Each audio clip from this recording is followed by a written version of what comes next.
परम सम्मानित मंच एवं प्यारे साथियों, शहीदों का सम्मान एवं विद्यार्थियों का वार्षिकोत्सव दो आयामों वाले इस कार्यक्रम में मैं लक्ष्मण बिश्नोई विद्यार्थियों से जुड़ा एक गंभीर विषय लेकर प्रस्तुत हुआ हूं।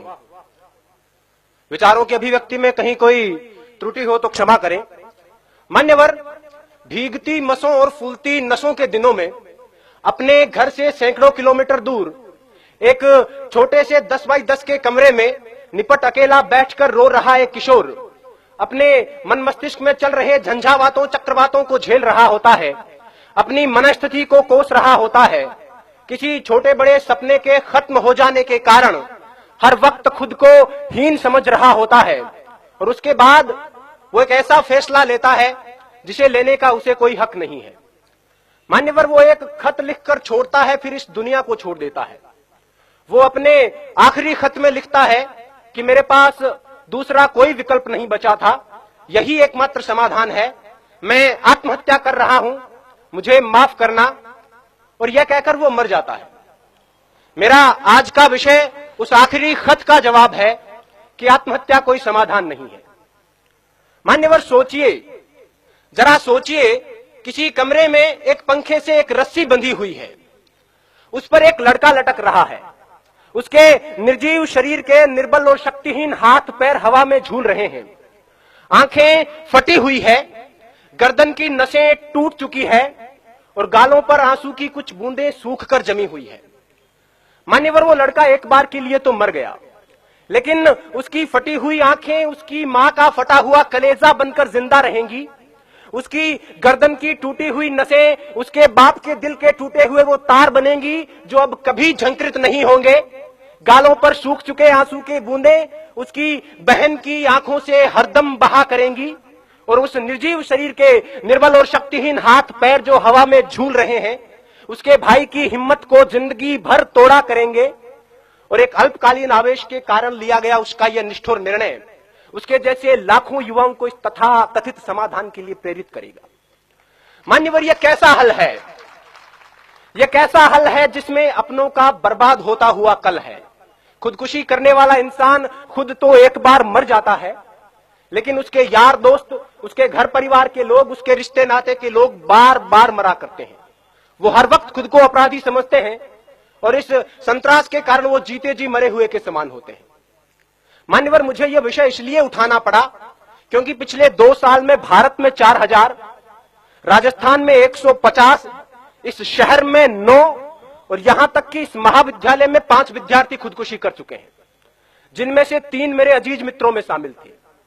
और इनमें से लगभग 80% आत्महत्याएं छोटी मोटी अकादमिक विफलता के कारण किया गया आत्मघात थी। इन आंकड़ों से उठती हुई चीखें इस विषय की आवाज को उठाना चाहती है। डॉक्टर्स और मनोवैज्ञानिकों का यह कहना है कि अगर उन तक सही वक्त पर किसी प्रकार की मदद, सहानुभूति और मार्गदर्शन पहुंचता तो उनकी जान बचाई जा सकती थी। आंकड़ों का स्पष्ट मानना है कि 10 में से 8 आत्महत्याएं स्पष्ट संकेतों के बाद होती है। उन्हें उनकी बातें सुने।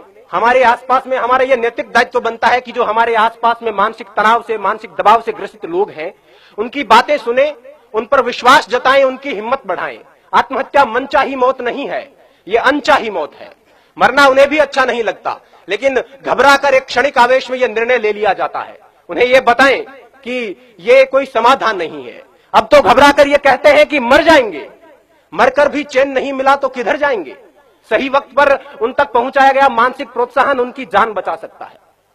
जो खुदकुशी करना चाहते हैं उनके लिए मेरा यही संदेश है कि जब कभी यह लगने लगे कि अब तो बस आत्महत्या ही एकमात्र उपाय है, खुदकुशी ही एकमात्र समाधान है, तब अपनी आंखें बंद करके अपनी भविष्य दृष्टा कल्पना शक्ति से अपनी मौत का मंजर देखिए।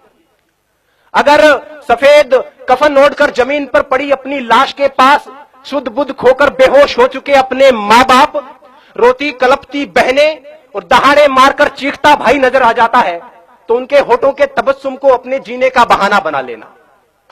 अपने शोक, अपने सपने जो आपकी मौत के साथ किसी और मायने में पूरे हो रहे हैं, उन्हें पूरे करने को अपने जीने का बहाना बना लेना। अपनी कला को विस्तार देने को, आगे के जीवन को निहार लेने को, दूसरों को उपकार देने को कोई भी बहाना बना लेना। जीने के बहाने लाखों हैं। अगर फिर भी कोई बहाना ना मिले तो जैसे बचपन में मास्टर जी की मार से बचने के लिए कोई बहाना गढ़ लिया करते थे, इस बार मौत से बचने के लिए बहाना गढ़ लीजिए, लेकिन मरिए मत। और वैसे भी अकादमिक विफलता कोई विफलता नहीं होती।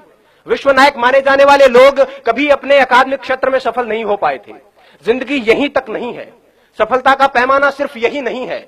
महात्मा Gandhi, Gurudev Rabindranath Tagore, Thomas Alva Edison, Newton, Steven Spielberg, Mark Zuckerberg, Sachin Tendulkar, Bill Gates अपनी स्कूल कॉलेज की परीक्षाओं में कभी सफल नहीं रहे थे, लेकिन जीवन में अपने अपने क्षेत्र में उत्कर्ष तक पहुंचे, पराकाष्ठाओं तक पहुंचे।